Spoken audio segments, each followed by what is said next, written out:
So, usual first page, but you can ignore that. We're all going to be talking about public maps today. I hope that's what you're expecting. Yeah. Good. So we're going to discuss why they're appealing and useful, how we go about making them, how to add, edit, and remove features and so forth, and then the interactive session, which you'll have finished by the time we get there.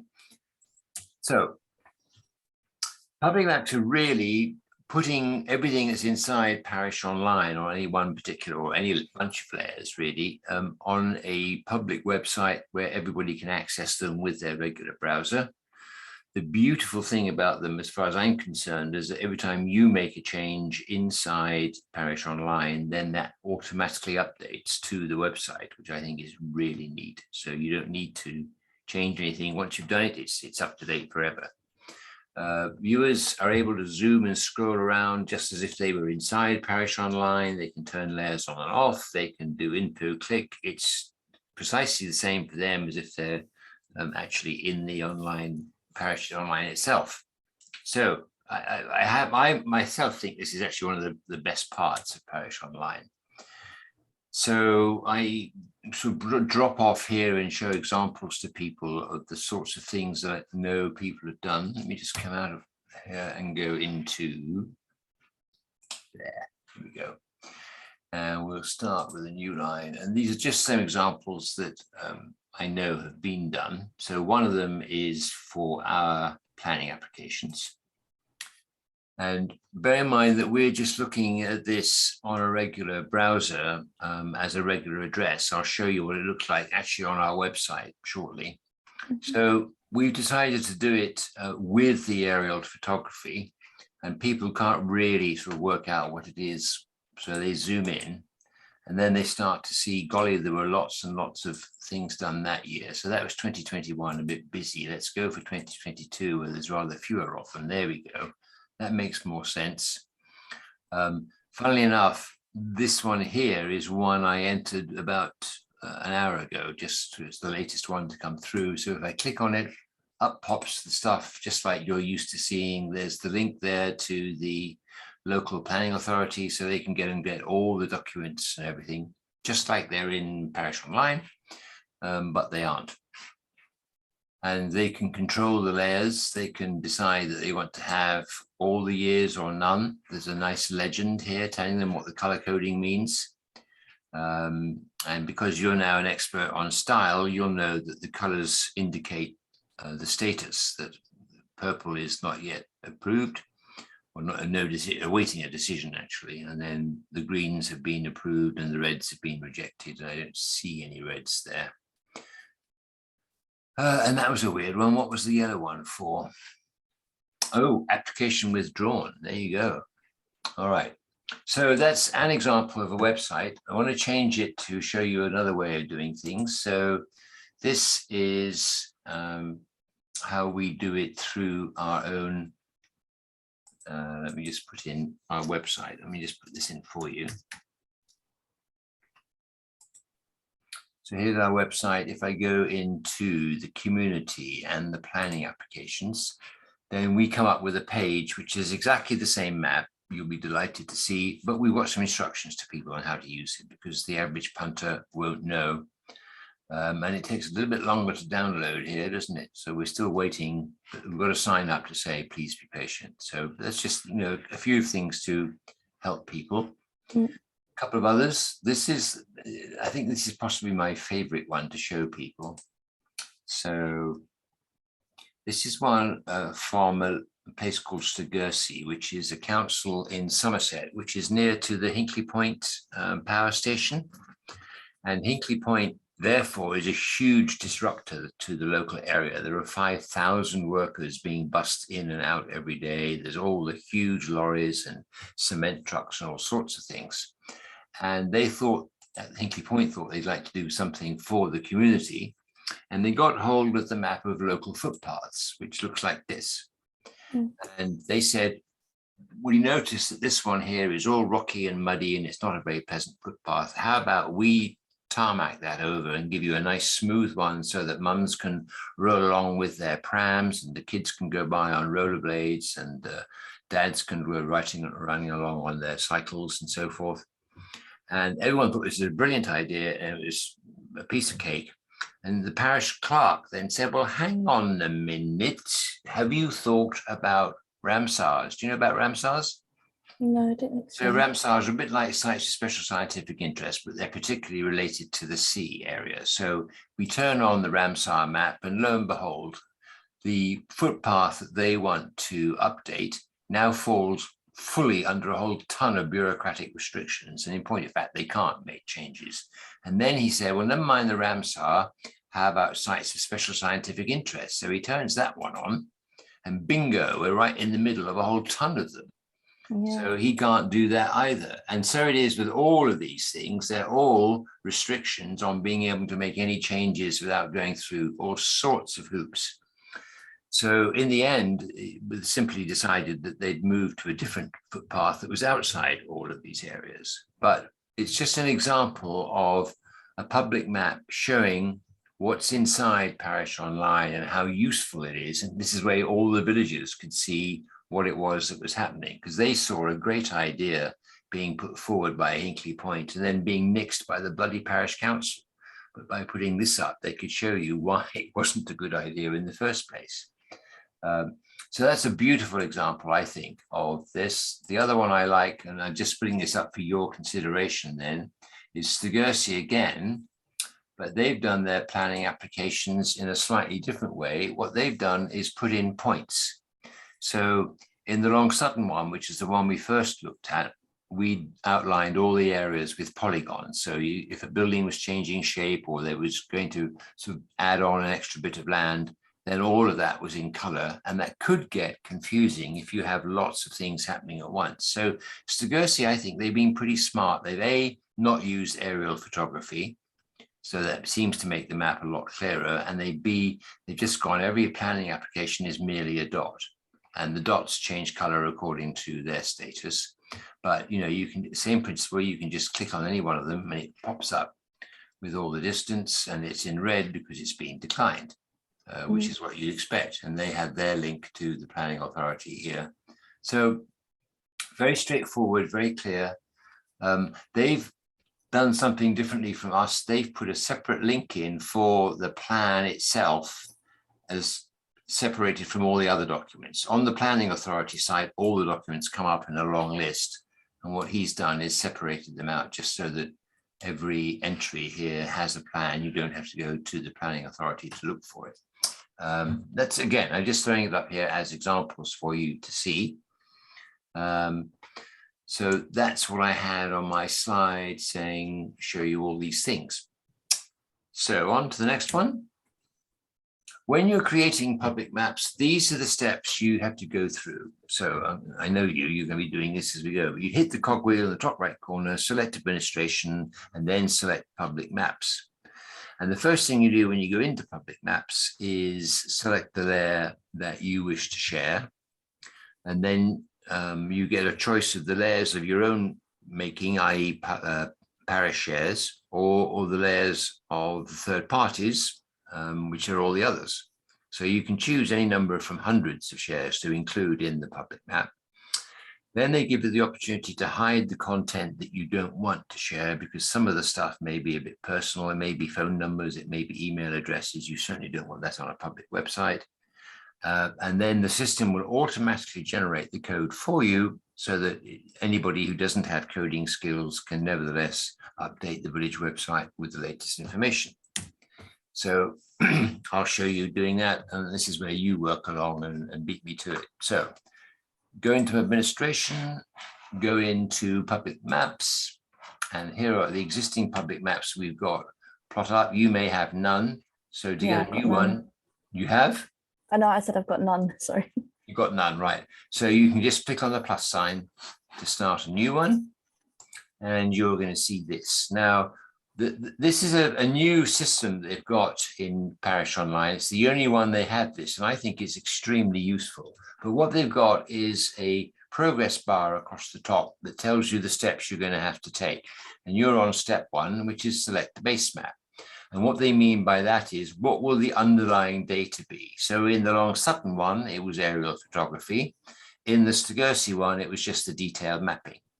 And if you don't even want that detail, you can go to the open data mapping, which is even less detail, which has the advantage, of course, of loading much more quickly because there's less pixels coming down. So whichever one you select gets highlighted in green. So here I've got detailed mapping highlighted, but you can choose whichever you wish. Click on next. Then they got here on the left, the available layers, which they're taking from my layers. You see, so we're on the select my layer state. And basically everything you've got is listed here. And you select any ones that you want to be by just clicking on them, and they'll pop over into the right-hand side. So you presumably had 0 in the selected layers. Yeah. When you started, you now may choose to put some. You don't have to put one because you can choose a layer from all the other layers. But between the two choices, you have to have at least one. You can't have a public map if you don't have any layers selected. So we can either select one or more here, and then when you're ready, you move on. Oh, I should have mentioned, which I'm sure you've already recognized, Georgie, that if you decide you don't want one of these here, you just click on it again and it bounces back to the other side. So this is then the third-party layers, and you can choose them.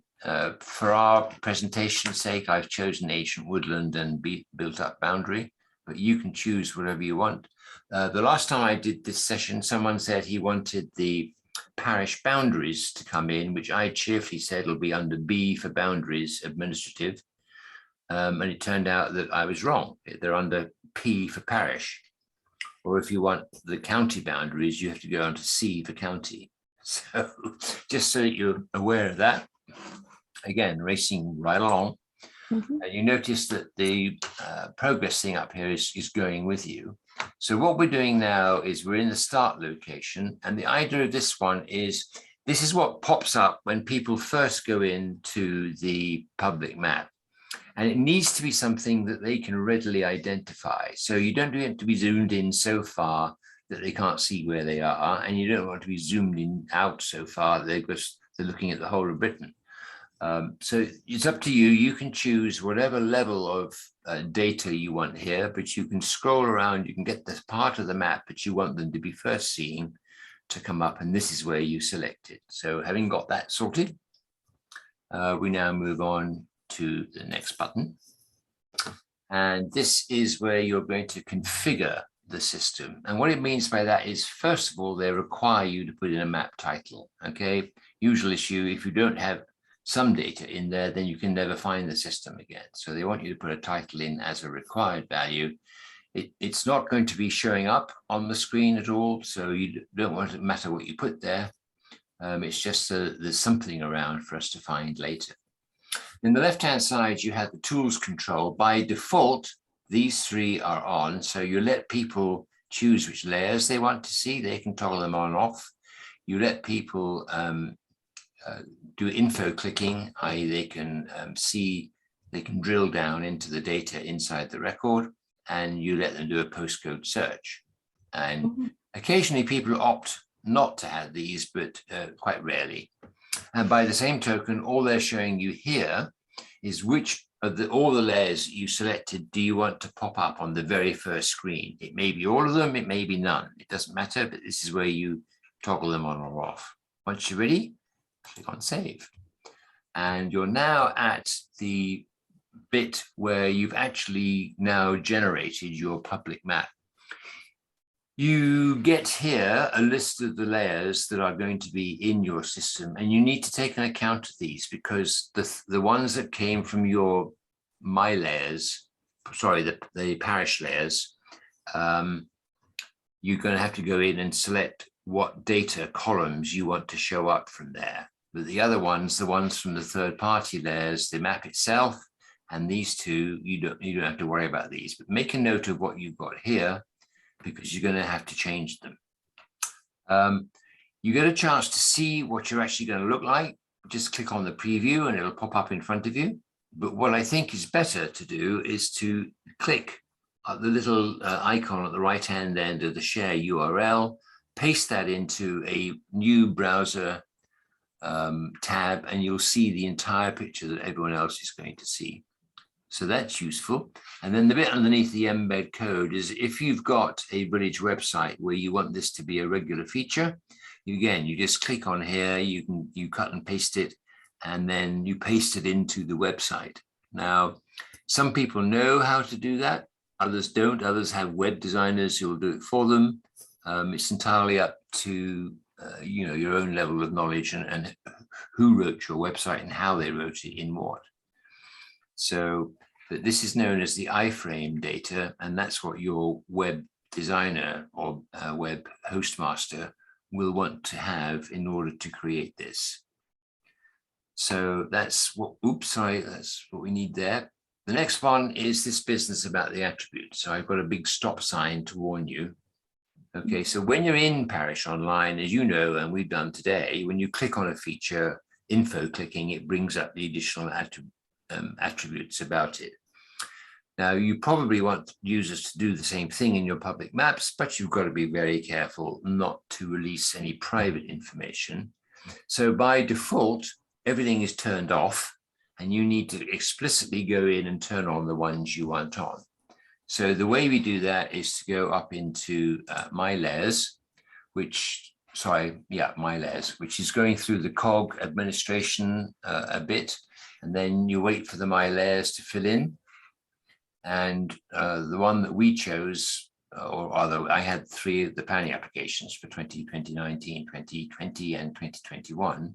So I'm going to have to go into there. So I select the My Layers, select one of them, and we go up to the Columns tab on the right-hand side, and up pops this screen. And you'll notice that all the public buttons are turned off. So this was the default system, which is as it should be.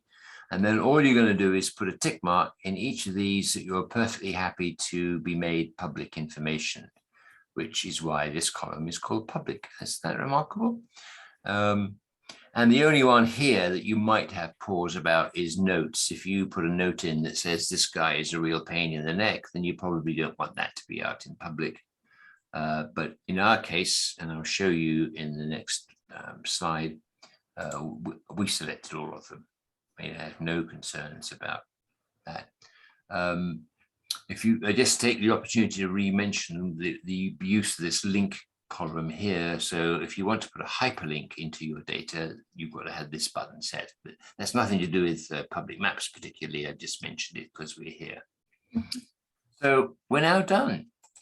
You can go ahead and tell me that you've finished, but there's a couple of things that I mentioned to you here as help. So the system generates a picture of a default size. It's sort of, I think it's 500 pixels high, and it's full width of whatever the screen is that people use. But you can change that. So there's a note in the knowledge base that tells you how to do that. I've put a link here in the presentation so that when you get the presentation, it takes you straight to it. But this is just so that if your hostmaster says, well, actually, I would like to have a bigger picture or a smaller picture or whatever, this is where you would make the change. So there are 2 great videos in the knowledge base article on using public maps. So I've referenced them to you here. And also, if your website uses either Squarespace or Wix as its underlying host, then there are specific instructions in the knowledge base for these 2 types. Nothing on WordPress or anything like that. So if you're one of the commoners that uses that, bad luck. I do use that for the no, not for the main one, but for the neighborhood development plan. We do. Do you? Okay. When you say that one, which one you use? Website WordPress? Yeah. Okay. But I won't need this for it anyway. So you won't need this. Okay. All right. So you can edit a public map by selecting it from the list in the public maps list under administration. You click on the pencil icon and edit what you like, just going through, it takes you basically through that same process of going through each step, and you just make the changes as you wish. And if you don't need to make changes, you just go on to the next until you get to the one where you do want to make a change. And then at the end, you save it and you're done. And by the same token, again, you don't have a problem with this. You just select it from the list of public maps and delete it if you want to get rid of it by clicking on the dustbin icon. Okay. Now we get to the bit where everyone else sits back and says, my God, what do I do now?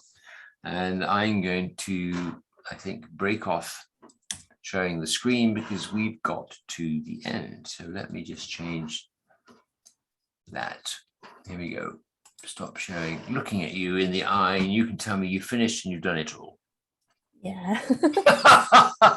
You're wonderful, Georgie. That's really good. So now is the question, are there any questions?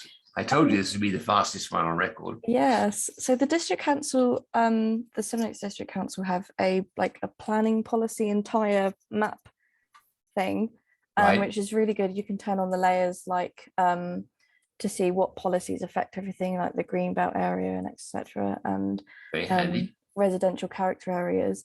Would that be public, or could I ask them if they could share that over Parish Online? Because if I was to do, we get members of the public saying, I didn't know that you were going to be talking about this application At the meeting, right? Yes. So if I used public mapping to show which ones are going to be talked about in which meetings, then it might be helpful to have some kind of like the main policies Sure. that would affect it to be there. So at the moment, do you get any information in Parish Online from your district or county council? From the county council, I have, I think, one thing, and it's feel free to share your screen if you want to go over it. Yeah, hang on. I mean, we can take a look. So it'll be in the layers, and it usually comes just somewhere after the addresses. So if you go back to your main maps, there you go. That'll do it.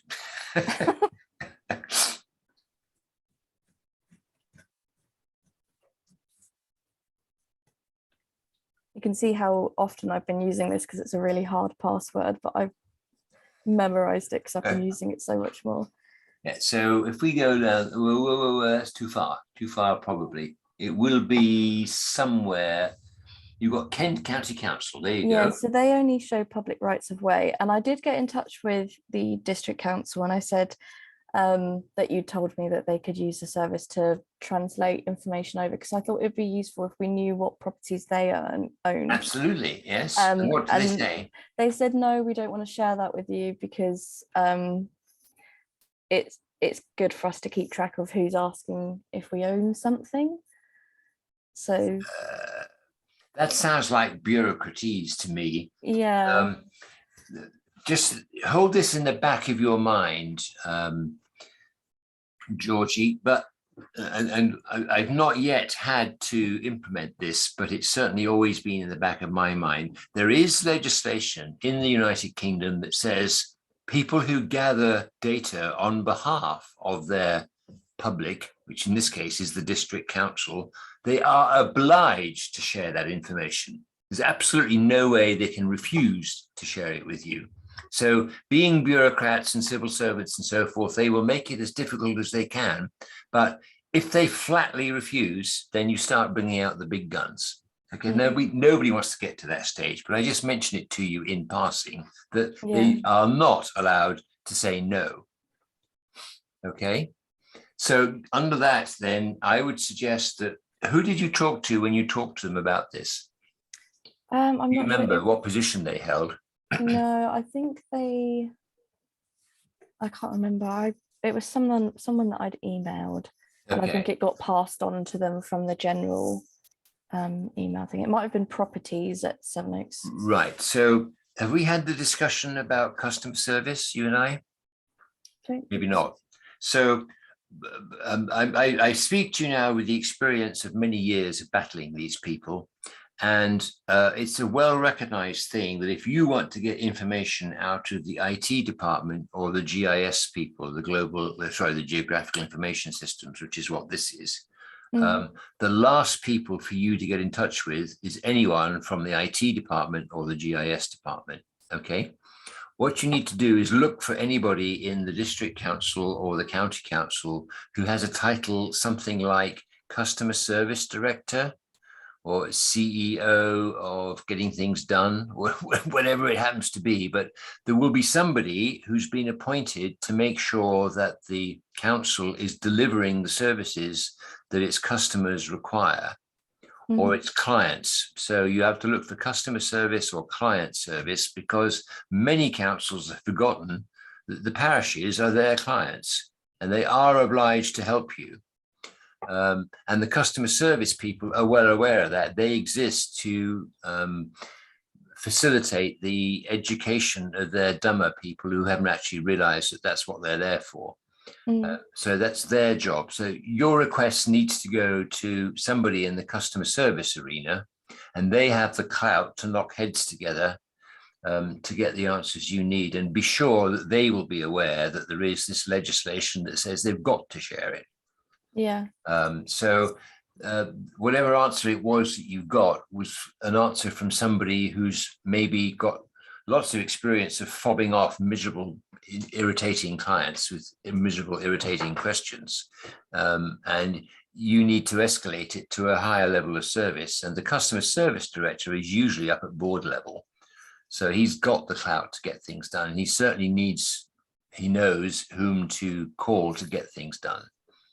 So try again, point out, if you will, that it doesn't cost them anything in time or resources, because the work is all done for them by Geosphere. All you need to do is, when you found the right person to be talking to, then copy your comment to support@geosphere.com, and they take care of it. And they are brilliant. They're really good. And it's extraordinary, Georgie. It only takes them about 3 minutes, because they know what they're doing, and they're doing this all the time. And the only thing that the IT department has to do is to give them access to the database for that 2 or 3 minutes. That's all it takes. And then once it's in place, it's there forever. And it's not a security risk. It's not an issue. It's being done all the time by counties all over the country, except Kent. Yeah.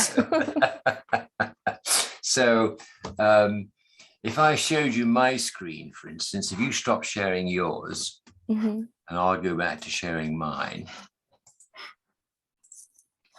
If I now go up to my parish online,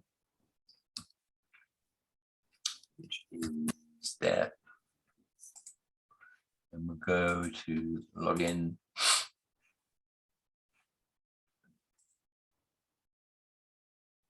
We had exactly the same issue in Somerset, and Somerset wasn't giving us any data a year ago.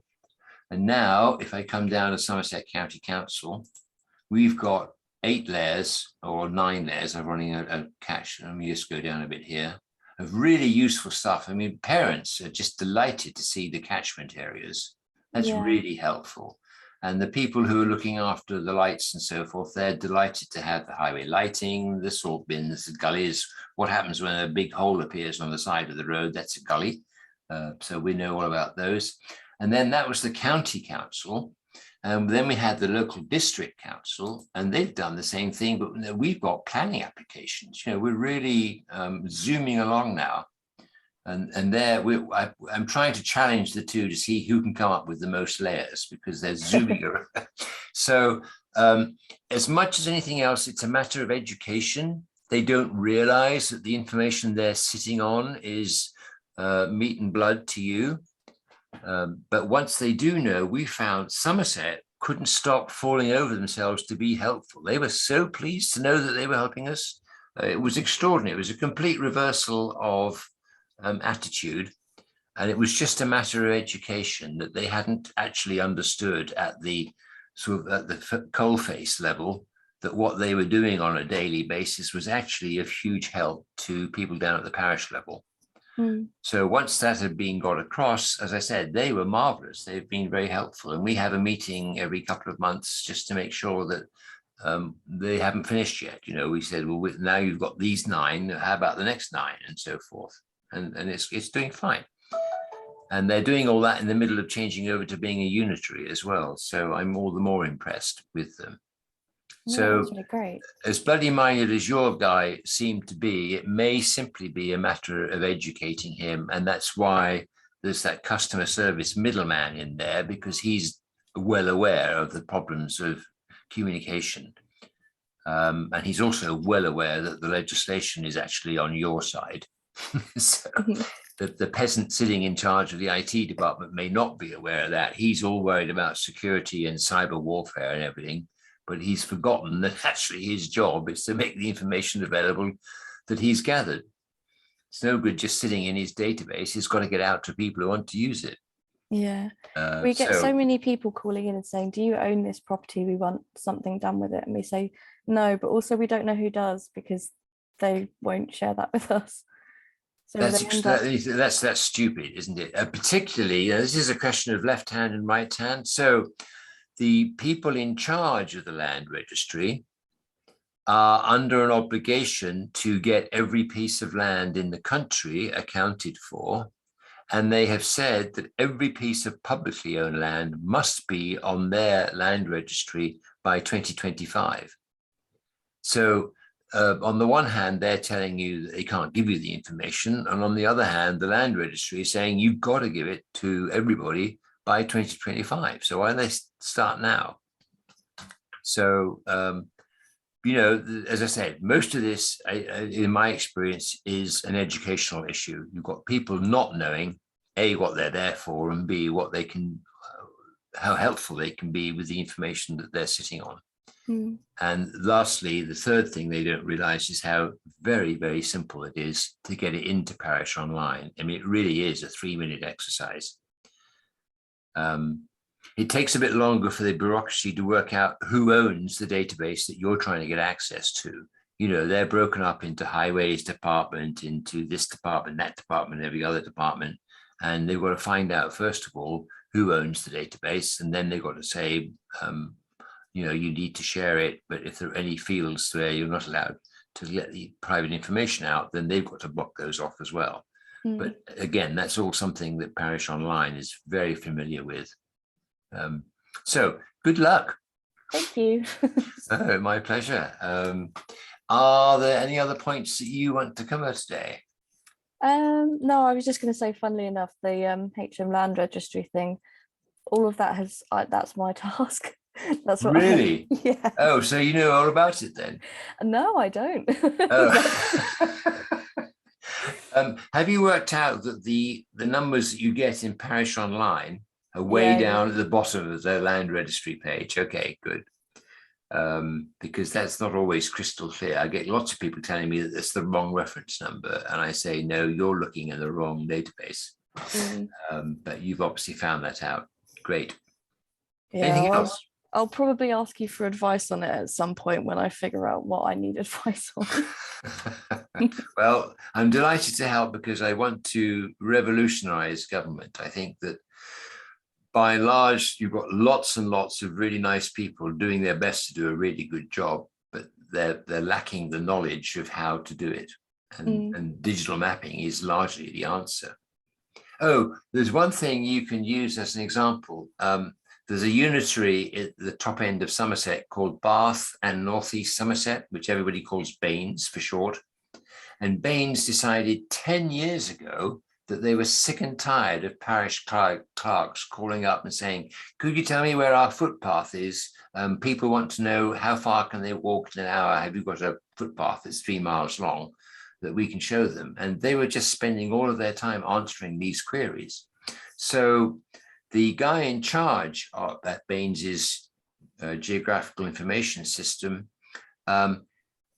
went ahead and he paid for all the licenses for everybody in Baines, every parish, to have its own free copy of Parish Online. Oh, and all he said was, you've now got a free copy. You may not call any of my people ever again, because you don't need to. And he exports everything that they do. So Baines Parish Online users receive 400 layers of data every day from Baines. Wow. 400. So that's what you're aiming for with Kent. And the man who says you cannot have this one miserable little layer doesn't have the slightest idea what he's talking about. And Baines has now been doing this for 10 years because it's a financial no-brainer. The amount of money they save on not having to host all those phone calls, it more than pays for the licenses. Mm. And of course, if you buy something like 267 parishes in Bain, so they buy 267 licenses a year from Parish Online, but because they buy 250 of them, they get them at a shocking great discount.